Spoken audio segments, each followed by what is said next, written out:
All right, good morning. I appreciate everybody joining me here this morning. I'm Wade Anderson. I'm the Product Specialist Sales Manager for Okuma America Corporation. Been with the company for 17 years. I've done a lot of different things with the organization. I started out at Okuma as an application engineer, worked my way through a lot of different departments, wound up as a regional sales manager for a long time. I covered several territories in the United States and all of Canada for quite a few years. And then most recently, I've managed all of our technical centers, our product specialist group, where we interface with our Japanese counterparts in Japan at our parent company and work on designs and new features, enhancements of new Okuma machines and equipment. And I also work with all of our partner companies that we work with. So I run a group called the Partners in Think, which is our partner organization with Okuma. And we have about 45 different partner companies that we maintain really solid relationships with. Work out of a facility in Charlotte called the Partners in Think building. That's where my office is located. All of our partners have their own keys to the facility. They have free access to all of our machines and equipment so they can test products and make sure that what gets put on our machines is tested, tried, and proven before it goes out to customers. So that's a little bit of what I do. I wear a lot of different hats with the company. I think at some point they're going to offer me a permanent position if I keep on. So I started out my life as a machinist. I'm kind of the guy that started machining backwards. I started out running an Okuma LB15. So it's kind of funny, the first chip I ever cut was on a CNC Okuma lathe. Now I work for the company, but I ran an Okuma lathe and a horizontal machining center. So I went from running horizontal machining centers to vertical machining centers to manual Bridgeport machines. So my transition was completely backwards of what a lot of machinists wind up doing. Most people start out on manual machines and transition to CNC, and I did it completely backwards. But been making chips for a long time. I was an application engineer for a CNC grinder company for 11 years prior to my time at Okuma. So most of my working career, almost 30 years or so, in the metal cutting equipment industry have been with an OEM machine tool manufacturer. So over the years, I've spent 30 years or so talking to customers about processes, developing new processes, trying to see how they make parts currently, and then how do we make parts better. You rewind the tape back into the early 90s, a lot of what my job was as an application engineer. When we were competing on projects, it was all about who could machine a part with the fastest cycle time. We did time studies, and a lot of what I did, I got paid to do time studies to compete our machine against competitor X machine. And whoever got the fastest cycle time, a lot of times would win the business. And so many times when you actually look at profitability on parts or how much it actually costs to make the part, the cycle time isn't nearly as important as the overall process efficiency is. And the way people make parts, the volume has changed tremendously of what manufacturers did in the 80s and 90s versus what they're doing today. So what I deal with a lot in today's world, we see a lot of engineers, they do the classic spreadsheeting. You know, you come in, you sit down with the customer, they whip out their spreadsheets, and they're super proud of these spreadsheets. They put a lot of time and effort into them. And from a guy that builds machine tools and spends a lot of time on them, from a cost per part standpoint, they're almost useless. So there's so much about a machine tool that you can't get from the spreadsheet that people put together off information, off brochures and catalogs and internet, and talking to sales guys, things of that nature. So what I want to do today is look at spreadsheets from a whole different perspective, and that's more from a financial perspective and what actually goes into making a part and the cost of making that part. So I use this part as an example. Part of my group, we're responsible for doing training for all of our distributors, our salespeople, and even our application engineering team. And a lot of times training falls under, is there anybody in here from human resources? Good, I'm gonna make sure I don't get myself in trouble here. A lot of times training falls under human resource departments. So I was under the directive by human resources of, you need to train sales guys what is the right machine to sell to make that part. And I kept having arguments back and forth that That's kind of a trick question. And to prove that point, we made that part on a vertical machining center, a horizontal machining center, and a 5-axis machining center. And all of them did a phenomenal job making that part. So I can take that part, I can make it on all 3 of those platforms, and depending on the customer and the customer's process and the way the customer's philosophy is on how he goes to market and what his market niche is, what machine he needs, it might be a vertical, or it might be a horizontal machining center, or it might be a 5-axis machine. It is going to vary depending on that customer and what the other work looks like, what his vision is for the future. Where is he now and where is he going 5, 10 years from now? These are all different conversations. I can't teach somebody to say, hey, there's only one way and one machine to make that part. I can make that part a dozen different ways, and not one of them is the right answer. All of them could be the right way depending on what the customer needs. The important conversation is, how do I make that part the least expensive method where you can pocket the most money at the end of the day? So at the end of the year, you're going to be the most profitable on how you process that part. So that's part of what I want to look at. So always like, there's a quote, hopefully a lot of people in this room. Do you know who this gentleman is? Show of hands, anybody know who this is? I see a smile. Do you know who it is? No. So this is Dr. Edward Deming. So Dr. Edward Deming is kind of noted as the father of the modern quality system. One of my favorite quotes that he did is, quality always costs less. Quality always costs less in the long run. So after World War II, he was responsible for really turning around the quality system in Japan. He was brought over by the United States to Japan to turn around the quality system. MacArthur couldn't even make a phone call because the quality was so bad at the time. So he knew quality had to be improved. He was an absolute guru at quality systems, statistical process control. Everybody knows SPC if you're in manufacturing. He's basically the father of all that. So he goes to Japan, teaches him. So if you think of Toyota quality system, the Toyota production system, all that can be traced back to Dr. Edward Deming. But that quote, quality always costs less in the long run, I have yet to find anybody to be able to prove that wrong. When you look at anything that you manufacture, anything you make, anything you do in life, you can spend a little bit for a lesser quality product, and then you're going to be paying for it from that point on. So you can save a little money up front, but you will be spending money further on from that point on, or you can spend a little bit more up front and you're saving money from that point on. But that quote has always stuck with me. I learned that quote in 1992, and it stuck with me ever since. His last book, he passed away in 93, and I think his last book was written and published in 93. So very interesting man. He died at the age of 93. So a lot of customers I deal with and have conversations with, if you go back 20 years ago, they knew most of the people they were competing with. When they were competing with jobs, they would go to the local cafe in the morning and they knew most of the job shops and other people that they were competing with.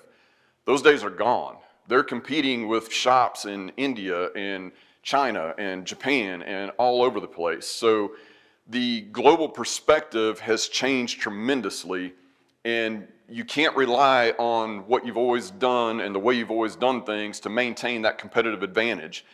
And I put a little picture of, let's say, the box store. So a lot of times people get into this kind of box store mentality of how do we do things the cheapest way up front, and they lose sight on going back to Dr. Edward Deming's quote of quality costs less in the long run. So I'm going to be a little cautious with this because I work for a Japanese company, so I don't want to put my neck in my own noose here, but I found this is a very interesting article. I've got it cited at the bottom. Anybody that's interested in that can look it up. Yeah, you can take a picture and look it up. This is, and I blacked out the name of the customer, but it was a very interesting article. I had to write a piece for a business program that I just finished. And this is talking about how the aerospace was selling off a lot of their key technologies, a lot of their IP to the Japanese, basically. And the reason is the Japanese has a better prowess at machining titanium, hard to machine materials, and the wing section, which was always kind of the holy grail of airplane manufacturing, a lot of that has now been outsourced to Japanese manufacturers. And some of the things that I found interesting is Japan is not a low-cost supplier. They don't have low-cost labor, and they darn sure do not use low-cost equipment. They use the highest technology, they use the highest level of machine tools, and the highest level of technology from software components and machining processes. So that got me really researching, what are they doing different, and how do they approach machining titanium and hard-to-machine materials differently than machine shops that I talk to on a daily basis. And one of the things, and my group that I work with at Okuma is responsible for some of this stuff, but this is a clear example. This is a technology that we offer at Okuma. We don't talk about it in America at all. We don't talk about it, we don't advertise it, we don't bring it up to people on sales calls.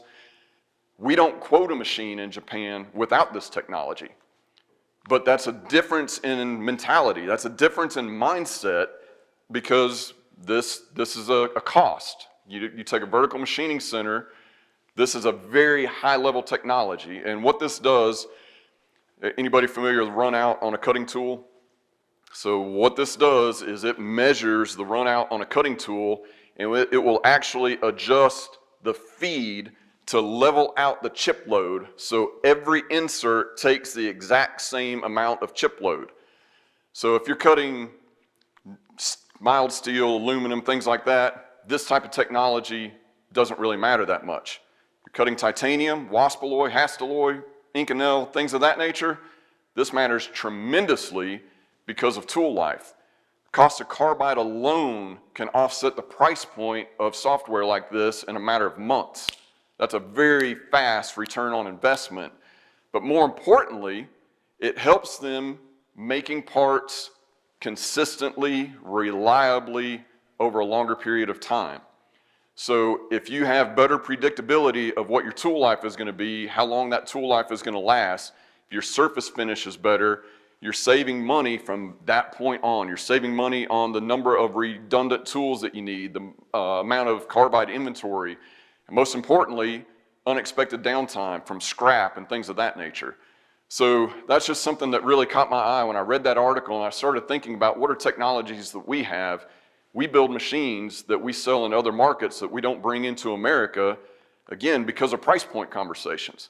Amazing levels of technology, but because of price points, we know there's no market here, so we don't even bring it into the United States. Those are sold overseas. So it's just a different level of technology, and this is just a software component that to me really puts an exclamation point on it, that is something that we offer in different parts of the country. We can sell it here in the United States, we just don't really talk about it. So let's look at some of the financial externalities, and from here, oh, nope, sorry, I got a little bit more to go. Total cost of ownership, this is, and there's a lot of different calculations. You can Google total cost of ownership, and you can see a dozen different calculations. But these are the key kind of primary drivers that people look at when they calculate what their total cost of ownership is going to be on a piece of capital equipment. And this isn't just machine tools, this could be part washing, robots, whatever the case may be, but typically any kind of capital equipment, you're looking at your initial upfront cost, what your operational costs are, your maintenance cost, downtime, your production costs, you add all that up, and that's going to equal out what your total cost of ownership are. So I want to break that down just a little bit and kind of talk through each one. So your initial cost, here you're looking at obviously the upfront purchase price of the machine, your initial investment of the equipment, but you also need to take into consideration the freight and rigging and the foundation. We had a gentleman, he bought a 5-axis machine from our booth yesterday. I sat down with him, and we did a wrap-up meeting in a podcast booth that AMT is putting on, and the gentleman sat down beside me, was all excited. Hey, kind of punched me on the leg. He said, I just bought your 5-axis machine with an automation system out of your cell. I said, that's fantastic. He said, do you have any advice for me? I said, do a proper foundation. He's doing satellite work for Amazon, doing really tight tolerance stuff. I said, you spent the money to buy a beautiful piece of equipment. Make sure you anchor the machine and put a proper foundation in it so you get the longevity and the accuracy that you're looking for. So again, that's a small number on the grand scale of things, but that's something that he never even thought about, He had a nice concrete floor. He was just going to slap the machine on it, spend a little bit of time, put it in right, and you're going to see advantages of that long-term wise.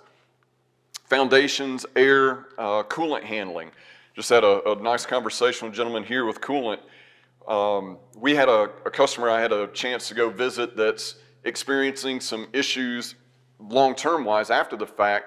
He does high volumes of aluminum material removal rates, and what happens over time, the way his fixturing is set up, he runs a lot of lights out work, and first shift when he's doing setup and operations, he's got a lot of personnel in his manufacturing plant, so he maintains coolant levels, he maintains his coolant tanks properly, but then everybody goes home at 4 o'clock in the afternoon, and then about 5 o'clock, 6 o'clock, the water starts evaporating out of the coolant tank.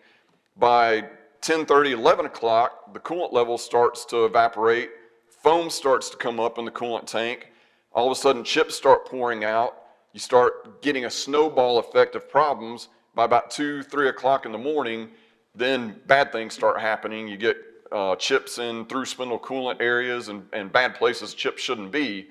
So these are things that a lot of times people don't think through for unmanned operation.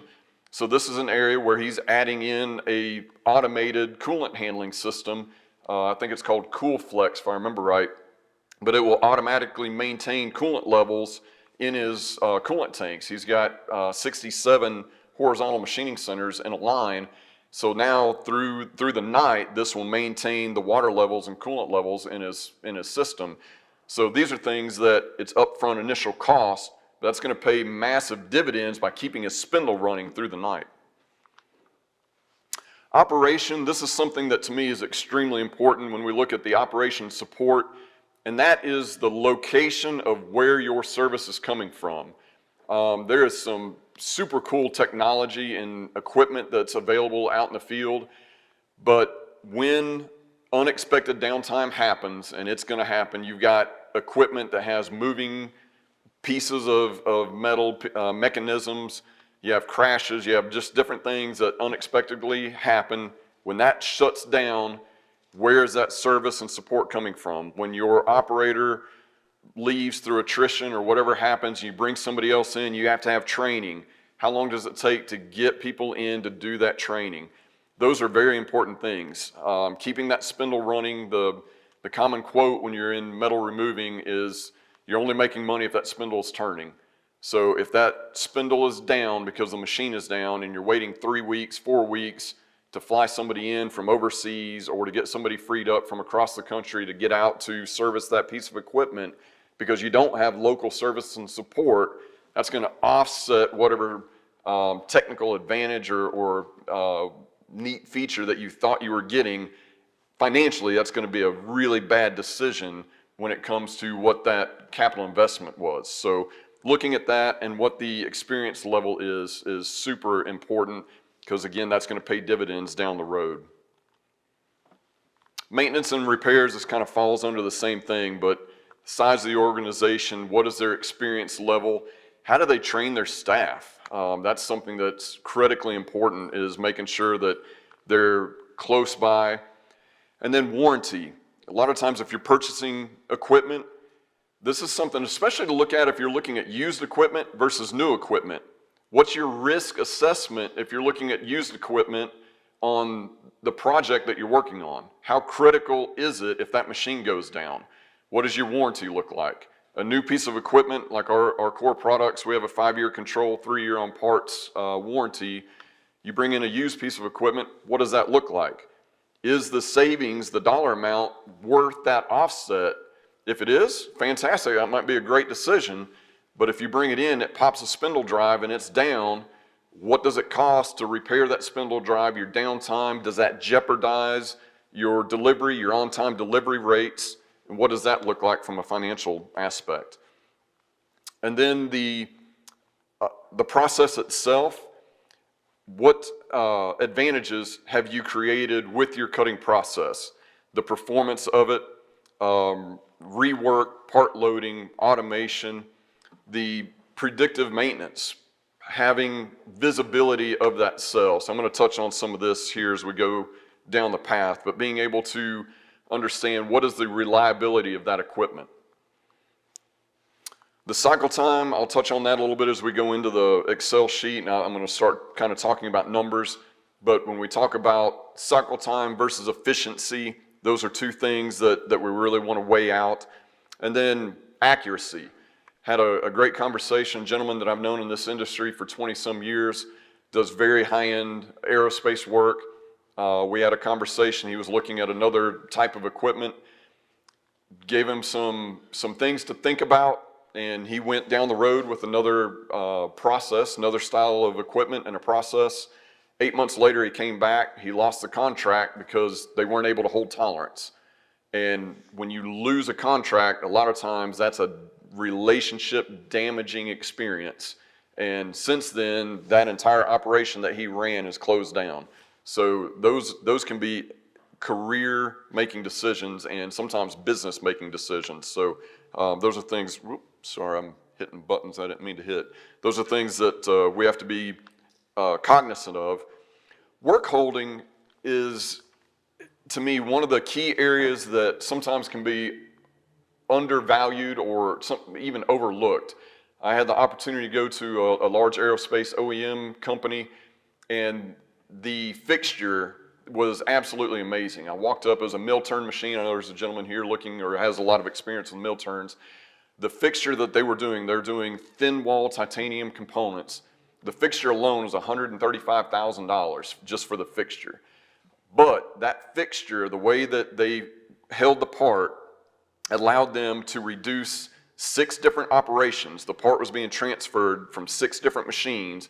It allowed them to take it down from 6 machines to 1 machine, and they took 40 hours of machining down to 45 minutes. And it wasn't that the machining process changed that much, it was the creativeness of how they held the part and being able to use a mill turn operation to combine it into one process. So again, the cost of fixturing, that'll make an accountant's jaw drop. It was astronomical, but that was a one-time expense that saved so much from multiple machines, floor space, and then just the time alone was absolutely incredible. So sometimes your work holding, your fixture building, if it's done in-house, fantastic, but there are some amazing people here.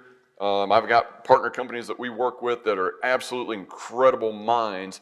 They can be your best friends that can save you a lot of money. So that's, if you're gonna skimp anywhere, don't skimp on your work holding and your fixturing. That's an area that you can really create some amazing processes and save a lot of money. And then energy consumption, that's an area, we've got a lot of technologies that go into that, but also how many machines can you reduce depending on how you process parts. So I'll touch on that a little bit as we go into these spreadsheets here, but I got to visit a customer here several years ago. They make parts that would fit in the palm of my hand. Small little parts, about the size of this clicker that I'm holding. And the smallest horizontal machining center they buy is an 800 millimeter pallet size horizontal machining center. You walk into this manufacturing plant and these massive horizontals are sitting on the floor, and it even made me shake my head. But then you walk up and you realize what they're doing. They are stacking up loads of parts on these pallets. And what that does, it keeps their spindle running. Now, initial investment was high for a large horizontal that way, but their spindle utilization was 98% on those machines. Absolutely incredible. They run for hours at a time, completely unmanned. No automation other than the 2 APC, but the way they're set up is absolutely incredible. They're maximizing the volume that machine is capable of, getting creative. Instead of buying the smallest machine that they could do to fit that part in, they were buying the biggest machine that would fit in the floor space because they knew they could maximize the volume, get more parts on it.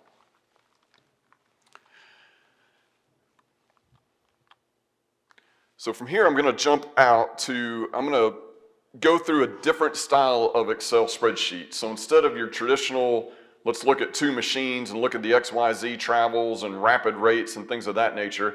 This is something I forgot I'm standing here in front of that microphone, so I'm doubling up on the mic. I apologize for that if that was echoing. When I looked at that other part, something I probably didn't touch on, but one of the pet peeves that I've got when you're doing machine-to-machine Excel spreadsheet analysis, I'm going to use rapid travel rates just for an example. A lot of times you'll have somebody that'll compare two horizontal machines, an Okuma and brand X machine. And they'll say rapid travel rates on this machine's 2,400 inches a minute, rapid travel rates on this machine's 3,000 inches a minute. In their mind, that's incredible. That's a massive cycle time savings because of that rapid rate. The problem with that is there's a thing called jerk, acceleration, and deceleration. So to get to rapid travel rate, to get to full rapid travel, the machine has to first go through a jerk motion that gets it into acceleration, then it goes into acceleration that gets it up to rapid traverse rate. So to go from 0 to full rapid rate and back down to 0 at 3,000 or 2,400 inches a minute on most machines is roughly about 8 inches of distance. So you walk out on the floor, just about any machine you see on the floor, I don't care who the builder is, you can take a tape measure and say run this thing rapid and back to 0, and that machine's going to go roughly 8 inches to go from 0 to hit full rapid and back down to 0. And most parts that people look at, when you go from feature to feature, your movements that you need to make aren't more than 8 inches. It's less than that. So your machines never hit rapid travel rates. So they're in the curve of acceleration, deceleration rates. That never shows up on spreadsheets. Acceleration, deceleration rates is what dictates how fast machines make parts in production environments. So those are things, that's the stuff that gets a lot deeper on how fast machines can actually produce parts. And when you take a part program between two machines, it's the same part program, same speeds and feeds, and you run them on two different machine tool builders' machines, and one machine is 10 to 15% faster than the other one, that's because of jerk, acceleration, deceleration on spindles, linear drives, and rotary drives. So that is something that makes a massive difference on creating parts. So that's where, when you get into Excel sheets, there's more to the story than what a lot of times engineers are able to actually pull together from what's readily available out on the market. So I'm going to go through and look at things more from a dollar perspective and an investment perspective. Does anybody ever watch the TV show The Prophet? I think it's Marcus Lemonis, if anybody's ever watched that. But I'm amazed by it. Anytime I turn it on, if I see it, I'll stop. And when he starts his little conversation with whatever company he's working with, I'll tell my wife, whoever he's talking to, they won't know how much it costs to make that part, or to make the cup of coffee or the cake or the key lime pie that they're producing. And sure enough, he'll start down the path and, how much does it cost? What are your ingredients? How much does it cost to make that pie? I don't know. And I have the same conversation with machine shop after machine shop after machine shop. We walk the floor, we look at parts, and we hold up finished components, and I'll ask them, how much does it cost you to make that part? I don't know. I know what my shop burden rate is, what we charge. They know what they calculate the burden rates at. They really, very few actually know the dollar amount it costs to make the part. So that's what really drove me early on, was to create this spreadsheet just to be able to have that conversation. By no means am I saying this is a perfect spreadsheet. I'm not an accountant, I'm a machinist, I'm a chip maker. But over the years of talking to thousands of customers, these are the questions, these are the types of conversations that I have with customers that I capture into an Excel sheet that drives conversations to get them thinking about how much does it cost to make a part. And if you make a couple of tweaks, what does that do to the cost per part? So let's step through that here for just a second. If I move that microphone, can everybody still hear me okay? Okay.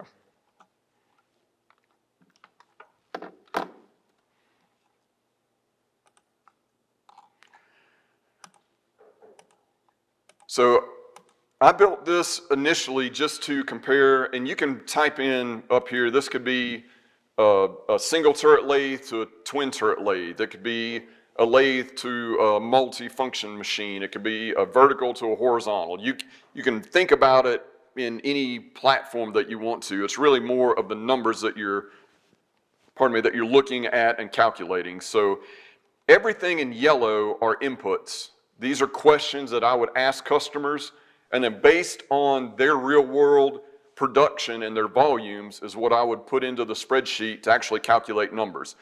So at the end, down here at the bottom is where in these green numbers, what it's going to tell me how much it's going to cost me to make that part. So I'm just going to start, I've got a couple of different sections here. So this first section I've kind of called the production area.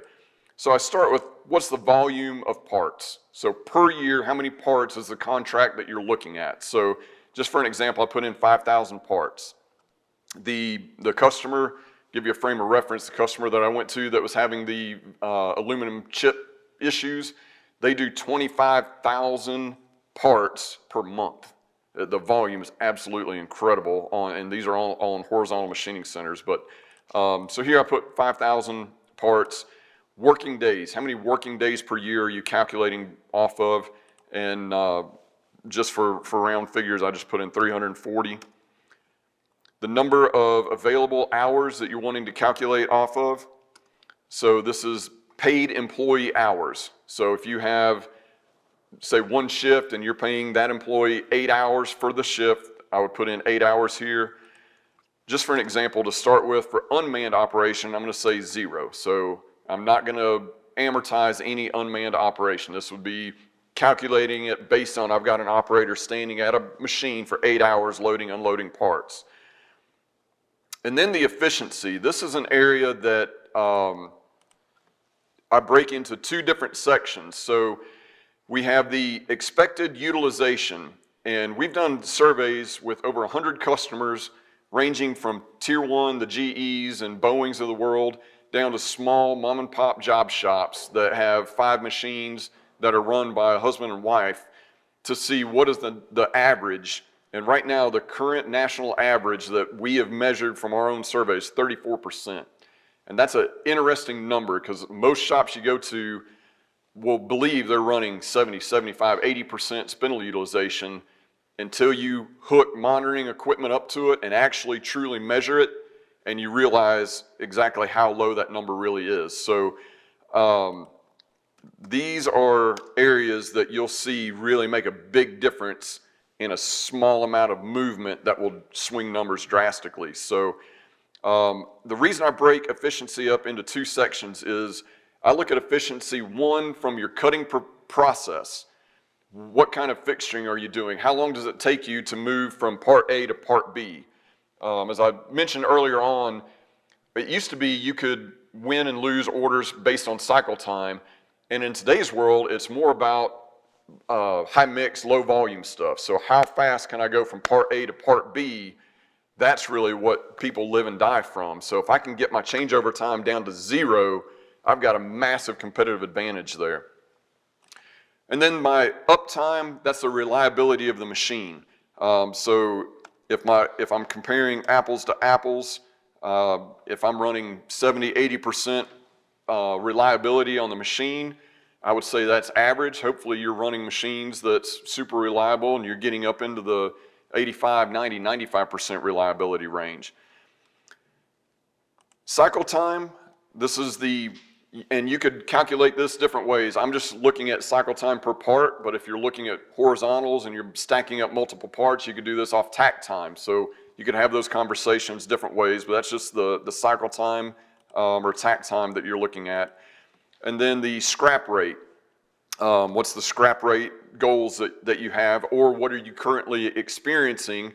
And when you're looking at new equipment, if you're judging what you currently have versus what you're looking to move into, what's your goal that you hope to achieve by bringing in new equipment? So if you're currently running 3 or 3.5% scrap rate, but your goal is bringing in a new process automated with in-process gauging, and you're going to drop that down to 0.5% or 1%, that's going to skew your numbers. That's going to change what your cost per part is going to look like. And then from that, that's going to calculate how many machines are going to be required to meet that production volume. So we get into high volume areas. Sometimes these can get up into very large quantities depending on the volumes of machines. And that's the area where as my efficiencies go up, I'm just going to type in a big number just to change it, the volumes of machines go down. So that's an area that's super important when you're looking at, let's say, a vertical machining center with no automation to a horizontal machining center where I'm stacking up multiple parts and I've got a 2-pallet APC automatically built in and I'm getting some unmanned operation out of it. I can get a lot more parts with fewer machines, and that changes my cost per part dramatically. Even though the dollar amount it costs to invest into that horizontal is more, my cost per part is much less, so I'm much more profitable. So the capital side of it, this is where I'm putting in the dollar amount of the machine. And here I'm making a big shift just to show kind of a big swing. $100,000 vertical machining center, just an average price point, versus a $700,000 large horizontal machining center, again, just to show a drastic difference between two platforms. Section 179, if you can do some Section 179 depreciation, that's an area we can take into consideration. And then rigging and setup, again, I touched on that with your total cost of ownership. How much does it cost to bring that in? And that will be calculated in per machine. Then we look at fixturing. What is your fixturing cost? And that can change, again, that's going to change dramatically if my volume of machines goes down. That fixturing cost will go up or down based on the volume of equipment I'm doing or the level of sophistication I'm looking at on mill turn examples and things like that. And then my length of contract. Are you looking at amortizing this over a 3-year period, or is this a 5-year length of contract that you're looking at? We would calculate that in. The expenses, then I'm looking at my fully operator burden rate. Depending on the parts of the country, this is going to change dramatically. I'm putting $65 an hour in here. That can swing depending on, obviously, geographical areas that you're in, but you would put in what your personal burden rate is. If you're carrying financial costs, I've got a section in there where I can calculate some of that in. And then we get into maintenance costs, and these are the planned maintenance costs. So a lot of times people will have a history based on what they're currently doing that we can judge on. And then when we bring in new equipment, we have a reasonable expectation of what new equipment maintenance costs would look like. So we can calculate that out to have that weigh in. And then from here, I'm going to jump into perishable tooling. And this is a very interesting area because this can get into a deep conversation, again, that you don't see on a traditional type spreadsheet, but the cost of carbide is a real cost that manufacturers deal with. And again, this is not brand specific, even though I work for Okuma. Any manufacturer, I ask you to look at the weight and the mass of machine tools, any builder that you're looking at. So when you're looking at new projects, if you are doing classical spreadsheets, make sure you're looking at the mass of that machine tool and the weight of the machine tool. The reason for that is if you're cutting with carbide style cutting tools, the binders of carbide, the binding material does not like harmonics. And one of the best things that help control harmonics is mass. On any cutting process, nothing beats mass. I can get a big heavy machine and I can do better cuts than a lightweight machine any day. Harmonics in carbide creates microfractures in the substrate and it makes your cutting edges break down sooner. And when that does, you lose your cutting tools much quicker and your cost of carbide goes up.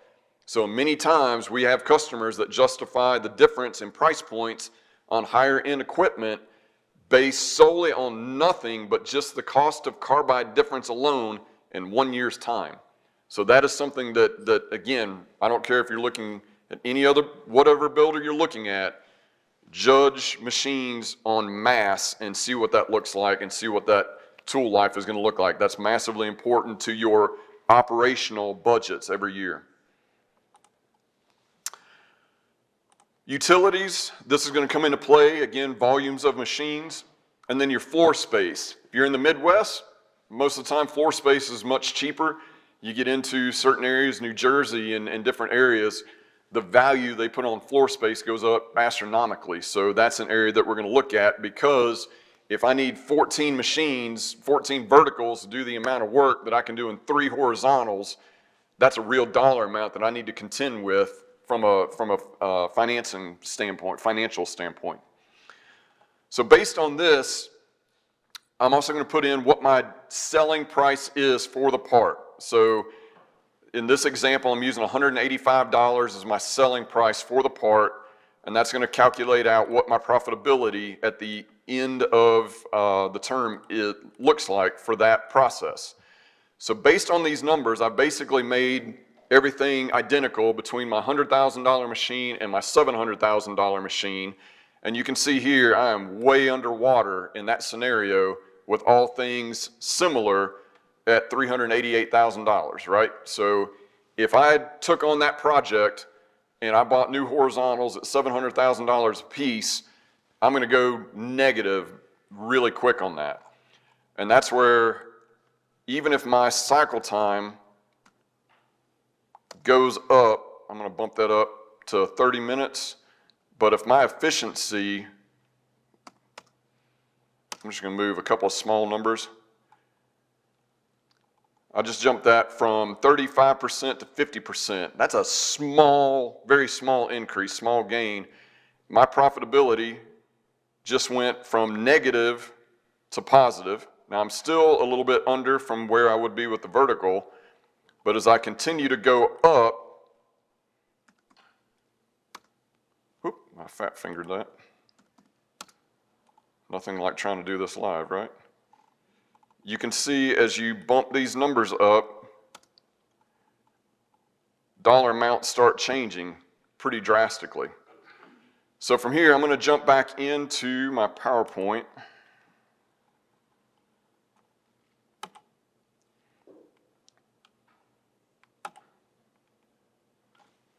All right, so that's basically the scenario that I typed in based on the average utilization. I know jumping in and out of Excel can be a little bit clunky there, so I appreciate you bearing with me. So this is just, again, just a scenario to use for an example. And that same conversation you could use for lathes, mills, whatever the case may be. So as you jump into, I wanted to pare this down. A lot of times, a lot of our sales guys say, man, that Excel sheet is overwhelming. Customers aren't going to look at that and understand that. So pare it down to just some key points. So if I pare that down, here's some just key areas to look at and to see if you just bump a few things, what happens to your numbers. So again, this is what I started with, 35% process efficiency, part cycle time, 35 minutes, machine costs $85,000. Oh, I made some adjustments on this one, sorry. $85,000 versus a $225,000.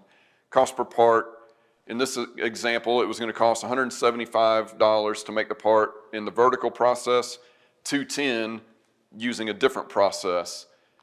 And then as I start bumping my efficiencies up, now this efficiency, now I'm looking at VMC versus machine X. So maybe that efficiency came from better use of tooling, using better quick change tooling. Could be a change in my cutters.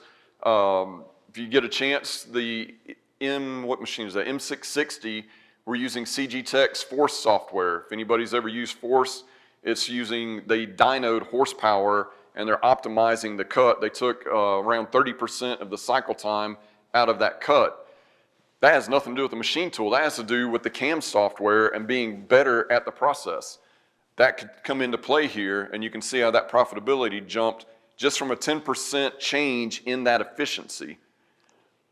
Then we jump up to 50% efficiency. My numbers got drastically better.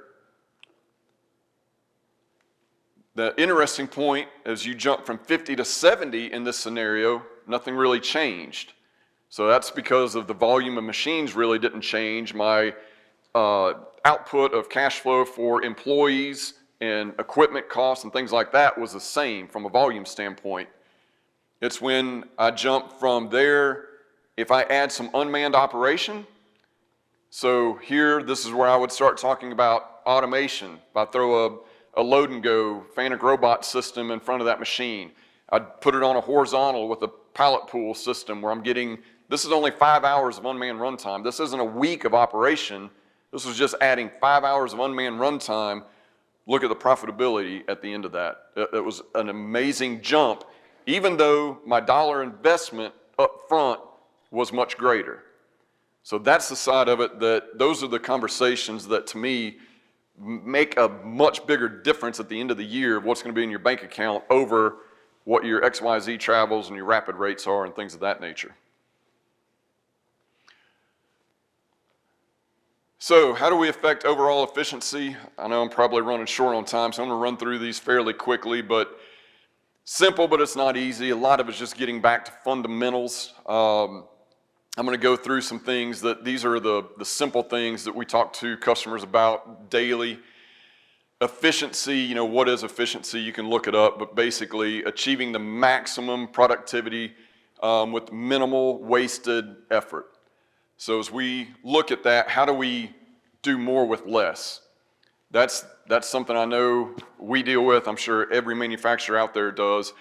This is a slide I put together back actually when I worked covering the Gosser accounts many years ago. I think I built this slide in 2006, if I remember right. Larry Schwartz actually used it in one of his presentations, but this is a standard want list that I hear a lot of customers go through. This is all the things that I want to affect. And a lot of times when you take on projects, as a manager, as a leader of an organization, what do you want to do? I want to do all these.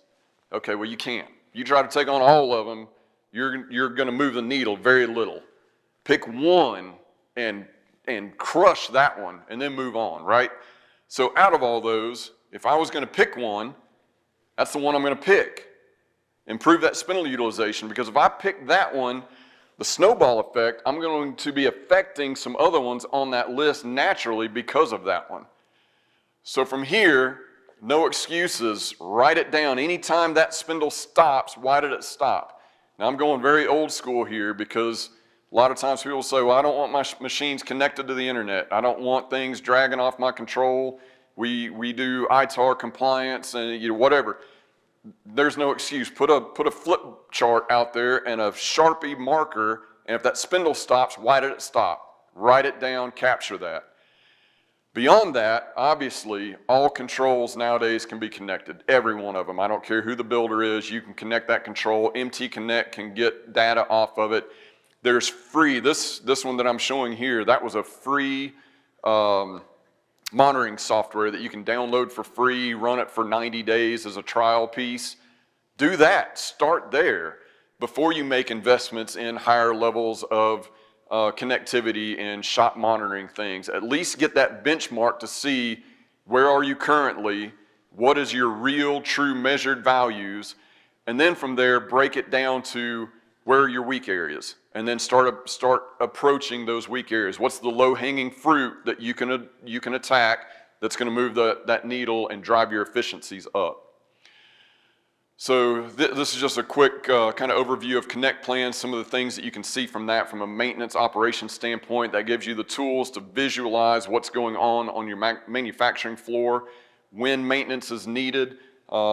These things, they can ping your cell phone, so your maintenance people can get messages if they're remote and see if you're running lights out manufacturing, what's going on in your shop floor at any given time, make the decisions that need to be made, but also track, capture, and record to give you that statistical process control and the data that you need to be able to make educated decisions. So again, I'm going to kind of run through this fairly quickly, but this is, again, just some dashboard information that you can get to track and trend the health of what's going on your manufacturing floor and where's your cutting time versus your non-cutting time. And that's the stuff that you want to approach. The steady elimination of waste, again, getting back to that efficiency side of it. This was a fun one. This is a project I worked on with a customer, not buying a new machine, just helping him get better at what he was doing. This was a forged part that he was doing. It was a small piece, about this big, and he had two different forgings that he was doing. But what we found was this other little part, the size and dimensions of it, you could make out of the other forging. But he was changing over, he was spending a lot of time changing a process over and had inventory sitting around to do this other part. We can whittle chips much faster than he could change that over. So get rid of that. So we made both of those parts out of that one forging and completely got rid of one of his inventory levels and changeover times and all that by taking a look at how do we get commonality of material. How many parts can we make out of one piece of material, even if it means making chips. Using fast changeover tooling, there's a lot of tooling vendors. I ask you to really spend some time talking to those guys. Saw some really cool stuff in the Shunk booth. This is a great, I think this was Shunk. This is a fast changeover chuck. We went from chucker work to shaft work to 5-axis machining work on a mill turn machine. Total changeover time was under 3 minutes. So it was incredible to go from different styles of work. We can bar scan that stuff, so routers come in, they can bar scan it, automatically pull in all the tooling information, things of that nature. So just getting creative with the process, utilizing quick change tooling. There's a lot of great companies out there, 0-point fixturing. There's no reason you should spend more than a matter of seconds to minutes changing fixtures out. Get really good at quick change tooling. That's going to save you a lot of time and a lot of money in the long run. So the 0-point ball lock from Jergens is fantastic. Shunk's well known on their Vero S system. Density fixturing, this is a great process. This is a part that we did on a 5-axis machine. This is one process of doing it. This is a better way of doing it. Getting more spindle utilization, more run time. Same part, getting a little more creative with what you're doing in your fixturing. That fixture costs a little bit more, give us a little more run time. So I know I'm out of time, but I appreciate everybody's time today. I'll be at the Okuma booth. Anybody has any questions, please feel free to look me up. Thank you.